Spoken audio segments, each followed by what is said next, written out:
Hello traders எல்லாருக்கும் வணக்கம். இன்றைக்கி வந்து பேங்க் நிஃப்டி எக்ஸ்பைரிங்க. ஸோ இது வந்து bank nifty spot daily chart. So இந்த மாதிரி ஒரு பேரலல் ஜோனில் வந்து போயிட்டு இருந்துச்சுங்க பேங்க்கு. ஸோ இந்த ட்ரெண்ட் லைன் வந்து பிரேக் ஆனதுக்கப்புறம் ஸோ இது மேலே அப்படியே ரீடெஸ்ட் பண்ணிட்டு இருந்துச்சு. போன வாரம் வந்து 2 டைம்ஸ் வந்து ரீடெஸ்ட் பண்ணிச்சு. ஸோ திருப்பியும் கடந்த 3 நாளாக ரீடெஸ்ட் வந்து பண்ணிச்சுங்க.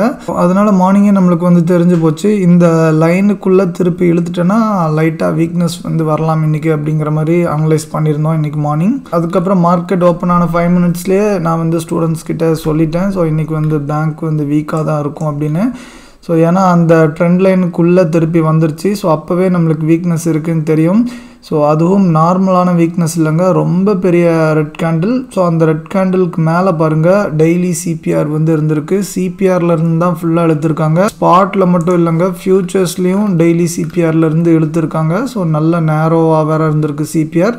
ஸோ இந்த மாதிரி இருந்துச்சுன்னா கண்டிப்பாக டவுன் சைட் தாங்க இருக்கும். மேலே சைட் வந்து திருப்பி பெருசாக ரெக்கவர் ஆக சான்ஸே இல்லை. இந்த மாதிரி வீக்னஸ் இருக்குதுன்னு தெரிஞ்சதுக்கப்புறம் திருப்பி மேலே போச்சுன்னா நம்மளுக்கு வந்து ஒரு நல்ல செல்லிங் ஆப்பர்ச்சுனிட்டி தாங்க.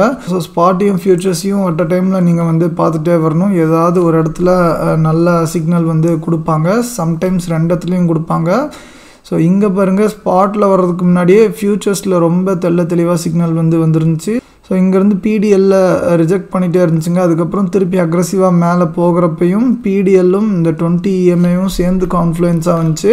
அங்கேருந்து பாருங்கள் ஃபுல்லாக எழுத்துட்டாங்க. ஸோ இந்த மாதிரி கேண்டில், இந்த மாதிரி கான்ஃப்ளூயன்ஸ்லாம் பார்த்தோன்னா பிளைண்டாக ஷார்ட் பண்ணலாம். அங்கேருந்து எவ்வளோ பெரிய ஃபால்னு பாருங்க, 300 பாயிண்ட் பக்கம் வந்து ஃபால் ஆயிருந்துச்சு. நான் வந்து இன்றைக்கி ஒரு சின்ன ஸ்கேல்பிங் வந்து பண்ணியிருந்தேங்க, ஆப்ஷன் பையிங்.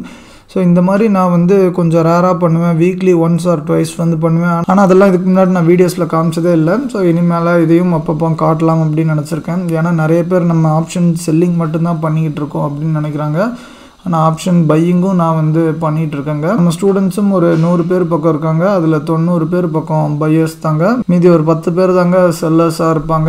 இன்றைக்கி தாங்க ஃபஸ்ட் டைம் ஷார்ட்ஸும் போட்டிருந்தேன். ஸோ ஆப்ஷன் பையிங்கில் பண்ணேன் அப்படிங்கிற மாதிரி மென்ஷன் பண்ணியிருந்தேன் அந்த ஷார்ட்ஸில். ஒரு சில பேர் பிங் பண்ணி கேட்டிருந்தாங்க, நீங்கள் ஆப்ஷன் செல்லிங்கில் எடுத்துகிட்டு பையிங்னு காமிச்சா எங்களுக்கு எப்படி தெரியும் அப்படிங்கிற மாதிரி. ஸோ அதனால் நான் வந்து இந்த ஆர்டர்ஸ் இதுக்குள்ளேயே போய் காட்டுறேங்க. ஸோ இங்கே வந்து பாருங்கள் 943க்கு பை வந்து பண்ணியிருக்கேன் ஃபஸ்ட்டு. அதுக்கப்புறம் 946க்கு வந்து செல் பண்ணியிருக்கேங்க. அது வந்து டீட்டெயில்டாக என்ன அனாலிசிஸ் அப்படிங்கிறதுலாம் என்னால் டீட்டெயில்ஸ் வந்து ஷேர் பண்ண முடியாதுங்க. ஸோ ஆனால் இந்த இடத்துல இருந்து மேலே வந்து போகிறதுக்கு சான்சஸ் இருக்குது அப்படிங்கிற மாதிரி தாங்க அனலைஸ் பண்ணி வச்சுருந்தேன். ஸோ இந்த சிபிஆர்லேருந்து கண்டிப்பாக மேலே ஏறும், திருப்பி இந்த வீக்லி சிபிஆர் வந்து டச் ஆகும் அப்படிங்கிற மாதிரி நினச்சிருந்தேன். ஸோ 52,400 புட்ஸுங்க இது இன்றைக்குள்ள பேங்க் நிஃப்டி புட்ஸோட சார்ட்டு. இது நிஃப்டியோ பேங்க் நிஃப்டியோ இல்லை, சூப்பராக ப்ரெடிக்ட் பண்ண மாதிரியே இங்கேருந்து பயங்கரமாக ஒரு அப் மூவ் வந்து ஸ்டார்ட் ஆச்சுங்க. ஸோ இந்த கேண்டிலில் தாங்க நான் பாதியில் வந்து என்ட்ரு ஆயிருந்தேன். ஸோ அதுக்கப்புறம் 2 to 3 மினிட்ஸ்லேயே நம்ம டார்கெட் வந்து ஹிட் ஆயிடுச்சு. ஸோ டார்கெட் ஹிட் ஆயிடுச்சுன்னா என்னோடய டார்கெட் வந்து இந்த இடம் இருந்துச்சு, ஆனால் இங்கேருந்தே திடீர்னு பயங்கரமாக இறக்கி விட்டாங்க. நல்ல வேலைங்க, நான் இந்த இடத்துல மேனுவலாக பார்த்து ட்ரையலிங் ஸ்டாப் லாஸ் வந்து மைண்டில் வச்சுட்டு டக்குன்னு க்ளோஸ் பண்ணிட்டேன்.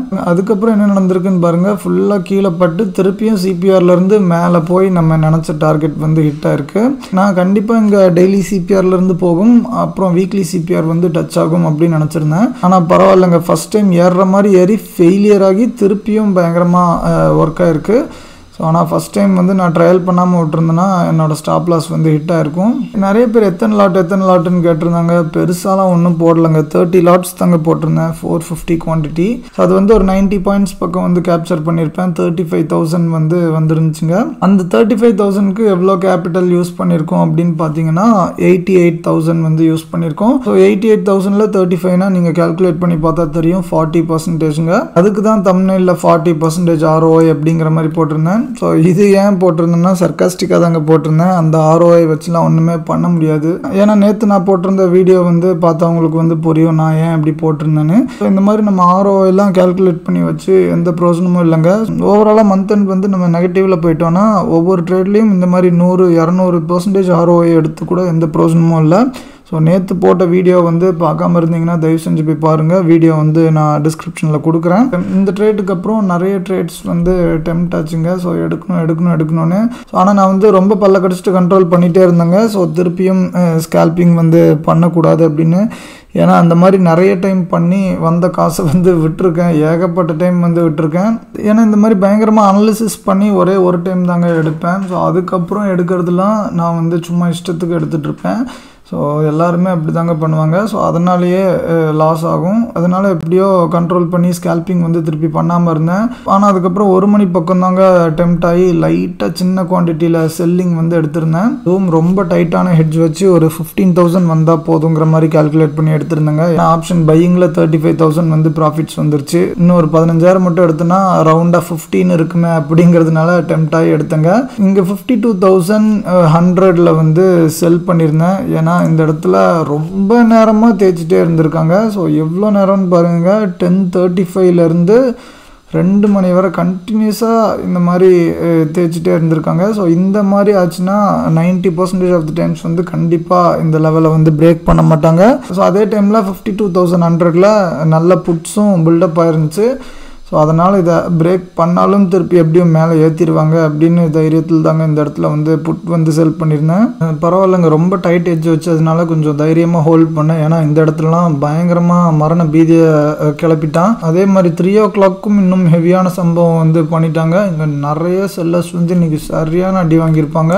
நல்ல வேலை நம்ம கொஞ்சம் கம்மியான குவான்டிட்டி தான், ப்ளஸ் ரொம்ப டைட் எட்ஜ் வச்சுருந்ததுனால தைரியமாக அப்படியே ஹோல்ட் பண்ணி வச்சுருந்தேன். ஸோ அதுக்கப்புறம் அது வந்து 0க்கு போய் முடிஞ்சிருச்சுங்க. அதில் ஒரு 17,000 பக்கம் வந்துச்சு. டோட்டலி 52,000ங்க. ஸோ பரவாயில்லைங்க, பழைய லாஸஸ்லாம் ஒரு 90% பக்கம் ரெக்கவர் பண்ணியாச்சு. 8 லட்சம் பக்கம் வந்து லாஸ் இருந்துச்சு. அதில் வந்து ஆல்மோஸ்ட் ஒரு 7 லட்சத்துக்கு மேலேயே ரெக்கவர் பண்ணியாச்சுங்க. இன்னும் ஒரு 70 to 80K தான் இருக்குன்னு நினைக்கிறேன். அதை மட்டும் ரெக்கவர் பண்ணிட்டோன்னா ஸோ இந்த இயருக்கு வந்து நான் பிரேக் ஈவனுக்கு வந்து வந்துருவாங்க. ஸோ திருப்பி ஃப்ரெஷ் மைண்டோட நல்லா ஸ்டார்ட் பண்ணலாம். இன்னைக்கு வந்து இந்த வீக்னஸ் வந்து நேற்றே வரும் அப்படிங்கிற மாதிரி நானும் என் ஸ்டூடெண்ட்ஸும் எதிர்பார்த்துருந்தோம். ஏன்னா இந்த மாதிரி ஒரு ட்ரெண்ட் லைன் வந்து போதுங்க. இது வந்து நிஃப்டி ஸ்பாட் 15 minutes, இது வந்து நிஃப்டி ஃபியூச்சர்ஸ் 15 minutesங்க.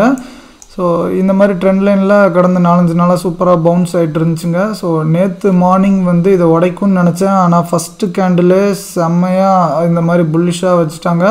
ஸோ அதனால் நேற்று மார்னிங் வந்து தப்பிச்சிருவாங்கன்னு நல்லாவே தெரியும். ஆனால் இன்றைக்கி வந்து தப்பிக்க வந்து சான்சஸ் கம்மி தான் அப்படிங்கிறதும் தெரியுங்க. ஸோ இதெல்லாமே நாங்கள் வந்து மார்க்கெட் ஆரம்பிக்கிறதுக்கு முன்னாடி அனலைஸ் பண்ணிடுவோம் மோஸ்ட் ஆஃப் தி டைம்ஸ். நான் எப்படியும் இந்த ட்ரெண்ட் லைன் மேலே கொஞ்சம் ஸ்ட்ரகிள் பண்ணி அதுக்கப்புறம் உடைக்கும்னு நினச்சேன். ஆனால் பயங்கர ஃபாஸ்ட்டாக அப்படியே ஒரே கேண்டிலில் உள்ளே இறக்கிட்டாங்க.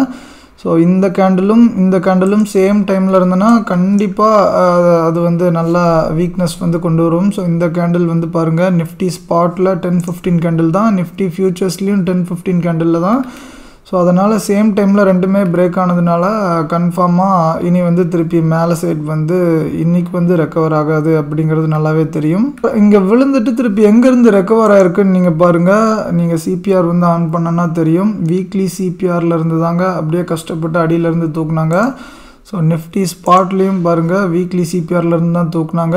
நான் இங்கேருந்து திருப்பி மேலே போகிறப்ப இந்த வீக்லி சிபிஆரில் டாப் லைனில் பட்டு கீழே ஃபால் ஆகும் அப்படின்னு நினச்சேன். ஸோ ஆனாலும் திருப்பி இந்த சென்ட்ரல் லைன்லேருந்து எப்படியோ ஏற்றிட்டாங்க. ஸோ அது வந்து கொஞ்சம் ஆச்சரியமாக தாங்க இருந்துச்சு. ஸோ இன்னும் நிறைய புல்ஸ் வந்து உயிரோட தான் இருக்காங்க, ட்ரை பண்ணிகிட்டு இருக்காங்க. பட் ஸ்டில் இஓடியில் இந்த லைனுக்குள்ளே கொண்டு போக முடியல. ஸோ அதனால் அது வந்து ஒரு டிஸ்அட்வான்டேஜ் தான் புல்ஸுக்கு. ஸோ இந்த ட்ரெண்ட் லைனுக்கு மேலே திருப்பி கொண்டு போயிருந்தேன்னா திருப்பி பழைய புல்ஸ் வந்து உள்ள வர சான்சஸ் இருக்கு. ஆனா இதுக்குள்ள திருப்பி போக முடியலங்க. இங்க வந்து 1 மணி நேரமா ரீடெஸ்ட் பண்ணி தேய்ச்சிட்டு இருக்கு இந்த இடத்துல.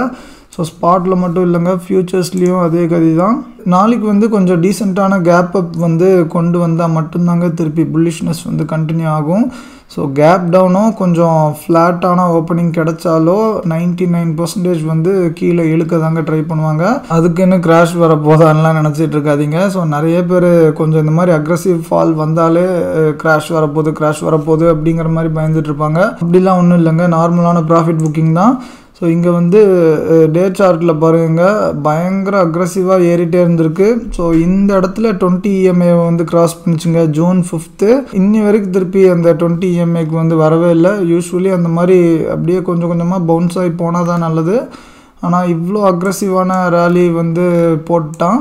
ஆனால் நிறைய பேர் ரேலியை மிஸ் பண்ணியிருப்பாங்க. ஸோ அவங்களாம் வெயிட் பண்ணிகிட்டு இருப்பாங்க, எப்படா இந்த 20 EMAக்கு வரும், திருப்பி கொஞ்சம் பை பண்ணலாம் கம்மியான ப்ரைஸில் அப்படிங்கிற மாதிரி வெயிட் பண்ணுவாங்க. ஸோ அவங்களுக்குலாம் கண்டிப்பாக ஒரு ஆப்பர்ச்சுனிட்டி வந்து வரும்னு நினைக்கிறேன். நாளைக்கு கேப் டவுன் ஆனால் வர்றதுக்கு சான்சஸ் இருக்குது. ஸோ கேப் அப் ஆனால் திருப்பி அப்படியே மேலே இழுக்க ட்ரை பண்ணுவாங்க. ஸோ என்ன நடக்குது அப்படின்னு பார்க்கலாம். 20 EMA வந்து இப்போதைக்கு 23,900 பக்கம் இருக்குங்க. ஸோ இது வந்து ஒவ்வொரு நாளைக்கும் மாறும். ஸோ நாளைக்கு வந்து இன்னும் லைட்டாக மேலே வரும். ஸோ அதுக்கும் அடுத்த நாள் இன்னும் லைட்டாக மேலே வரும். ஸோ அதனால் இது வந்து டைனமிக்காக சேஞ்ச் ஆகிட்டே இருக்குங்க. நான் சொன்னதை வச்சு இந்த லெவலை மட்டும் நோட் பண்ணாதீங்க.